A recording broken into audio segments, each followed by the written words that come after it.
Palestinians searched through the rubble at a tent camp sheltering displaced families on Thursday after a series of Israeli airstrikes across the Gaza Strip.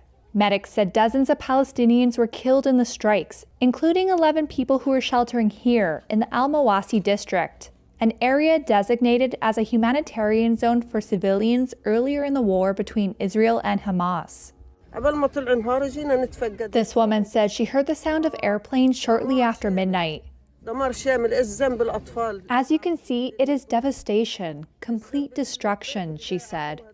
What have the children done to be hit? The Director General of Gaza's police department and his aide were killed in the strike, according to the Hamas-run Gaza Interior Ministry.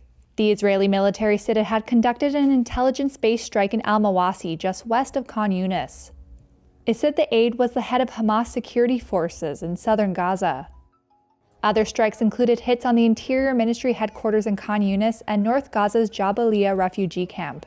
Israel's military said it had targeted Hamas militants who intelligence indicated were operating in a command and control center inside a Khan Yunis municipality building.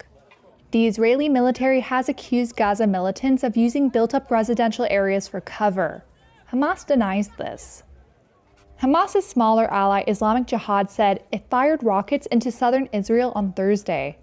The Israeli military said it intercepted one projectile in the area that had crossed from southern Gaza. Israel has killed more than 45,500 Palestinians in the war, according to Gaza's health ministry. The war was triggered by Hamas's October 7, 2023 cross-border attack on southern Israel, in which 1,200 people were killed. Another 251 were taken hostage to Gaza, according to Israeli tallies. South Korean authorities failed to carry out an arrest warrant for impeached President Yoon Suk-yeol Friday. For several hours, a dramatic standoff unfolded at Yoon's compound. Investigators led by the CIO, or Corruption Investigation Office for high-ranking officials, confronted members of the Presidential Security Service and soldiers who were seconded to them. By 1:30 p.m., the CIO called off the effort to arrest Yoon as it was concerned about the safety of its personnel. In a statement, it said it was judged that it was virtually impossible to execute the arrest warrant due to the ongoing standoff, and the office deeply regretted Yoon's attitude of non-compliance. Local media say the chief and vice chief of the Presidential Security Service are under investigation for obstruction of justice. Yoon has been under investigation for insurrection over his declaration of martial law last month, which stunned South Korea, a U.S. ally, and one of the region's most vibrant democracies. The current arrest warrant is valid until January 6th and gives investigators only 48 hours to hold Yoon after he is arrested. They must then decide whether to request a detention warrant or release him. Yoon's lawyer in a statement on Friday said the execution of an invalid arrest warrant against Yoon is unlawful. He added they will take legal action without elaborating. It's the latest turn in a political crisis sparked when Yoon declared martial law on December 3rd, claiming he was rooting out anti-state forces among his political opponents. Within hours, he revoked the order after lawmakers voted against it. Separate from the criminal investigation, Yoon's impeachment case is currently before the Constitutional Court to decide whether to reinstate or permanently remove him. Indian authorities said on Thursday they had completed moving toxic waste from the site of the 1984 Bhopal gas leak disaster, which killed more than 5,000 people.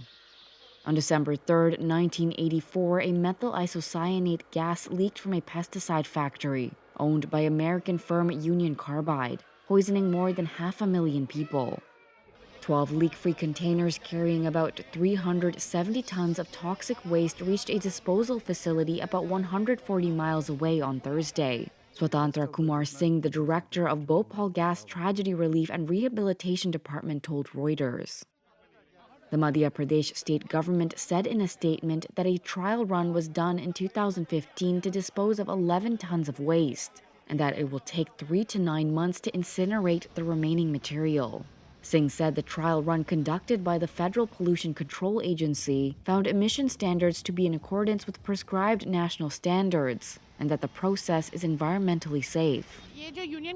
But activist Rachna Dhingra said the solid waste after incineration would be buried in a landfill and will result in environmental concerns. Even today, there is toxic waste at 21 locations in the factory and buried in solar ponds outside the factory as well, Dhingra said. The plant, which is now owned by Dow Chemical, was seen as a symbol of industrialization in India when it was built in 1969. It generated thousands of jobs for the poor and manufactured cheap pesticides for millions of farmers. US President Joe Biden has decided to block Nippon Steel's bid to take over US Steel. That's according to a report by the Washington Post. If confirmed, it would put an end to a long-running and contentious plan. The report says the decision was taken despite contrary advice from some advisors, who feared the impact on US-Japan relations. It cited two administration officials. There was no new comment from the companies or the White House. Nippon Steel was set to pay $14.9 billion to acquire its rival, but the deal had faced widespread opposition from US politicians and labor unions. Biden has said he wants US Steel to be domestically owned and run. Meanwhile, President-elect Donald Trump has vowed to block the deal when he takes over later in January. Despite the opposition, shareholders in the US firm voted overwhelmingly to approve the takeover. The two companies had also sought to assuage concerns. Among other measures, Nippon offered to honour all agreements in place with US steel unions. A Reuters source says it also proposed giving Washington a veto over any cuts to production capacity. Japanese Prime Minister Shigeru Ishiba had urged Biden to approve the takeover to avoid marring ties between the allies. Apple is to pay $95 million to settle a lawsuit claiming its Siri voice assistant snooped on users. That's according to a filing in a California federal court. iPhone users complained that Apple routinely recorded their conversations after they accidentally activated Siri. That can happen when people say something similar to the "Hey Siri" phrase that is meant to wake the voice assistant. The class action suit says the firm then disclosed the recordings to third parties, including advertisers. Two plaintiffs said they were targeted with ads for products like Air Jordan sneakers after mentioning them in conversation. Another said he got ads for surgical treatment after what he thought was a private talk with his doctor. Now parties to the class action could get $20 per Siri-enabled device, which includes iPhones, Apple Watches and smart speakers. The tech giant denied any wrongdoing in agreeing to settle and did not respond to a request for comment on Thursday. A $95 million payout would equate to about 9 hours of profit for Apple, which saw net income of close to $94 billion over the last fiscal year. A similar lawsuit against Google's voice assistant is also pending in California.